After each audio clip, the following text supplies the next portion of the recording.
afternoon, the government has called on Andrew Mountbatten Windsor to testify over his links to Jeffrey Epstein. The former prince is under more scrutiny after the latest batch of files relating to the convicted paedophile were released. There are also questions for the former cabinet minister, Lord Mandelson. Both men deny any wrongdoing, as Rosie Dowsing reports. Among the millions of documents, just a few involve Andrew Mountbatten Windsor. From emails with the convicted sex offender Jeffrey Epstein to photos recovered from his files. None of them prove any wrongdoing, but the former prince faces fresh calls to testify about what he knows. The Prime Minister in Japan said Epstein's victims must come first. Anyone with information should share it, and this minister agreed.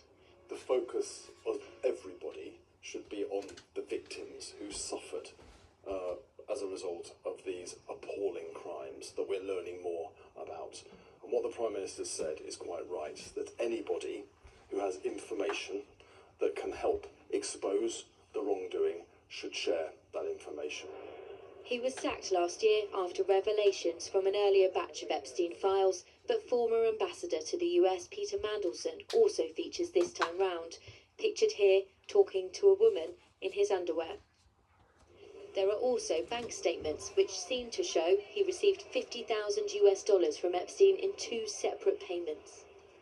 In a statement, Lord Mandelson said he had no record or recollection of these funds or the photo, and he said, "I was wrong to believe Epstein and swallow his lies following his conviction. I deeply regret doing so and apologise unequivocally to the women and girls who suffered." But like the royal family cut ties with Andrew, this morning Lord Mandelson lost a friend in Sky presenter Trevor Phillips. There's no suggestion that Lord Mandelson's done anything unlawful, but I would claim the friend's privilege to tell Peter that he has been, at best, naive and foolish, at worst, greedy and duplicitous.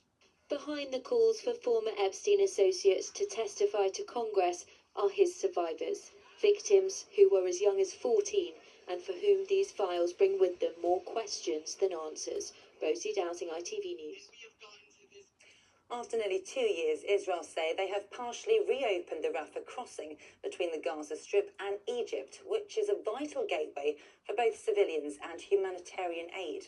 Israel says it is testing the operation of the border today ahead of a full reopening for Gazan residents tomorrow.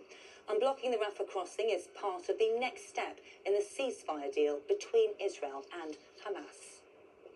Wine and spirit bosses say they may have no choice but to put up prices as an increase to alcohol duty has come into force today. The tax charge on alcoholic drinks goes up by 3.66%, as announced in the Chancellor's November budget. It's thought that could put more pressure on the hospitality industry. The government's announced a £150 million of funding for high streets in England. Communities will be able to use the cash to reopen vacant units and improve neglected shop fronts. And a yellow weather warning for dangerous rain is coming into force for the southwest of England tomorrow and on Tuesday. There are warnings of more flooding too, with saturated ground following a very wet January. Alcaraz has made history, becoming the youngest man to win all 4 major tournaments after victory at the Australian Open.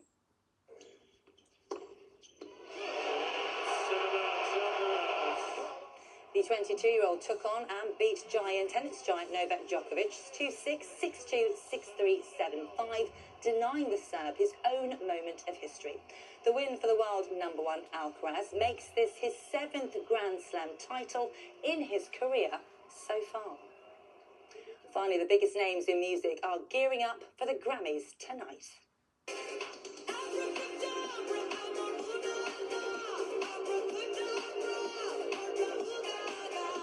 Lady Gaga is going head-to-head with rapper Kendrick Lamar, both vying for Best Album.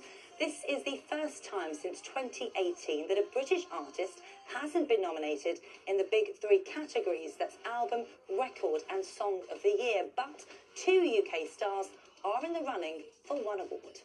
Waiting outside the station when it was like -4 degrees, and I get what you're saying. Lola Young faces fellow Brit Olivia Dean in the Best New Artist category. The ceremony takes place in LA tonight.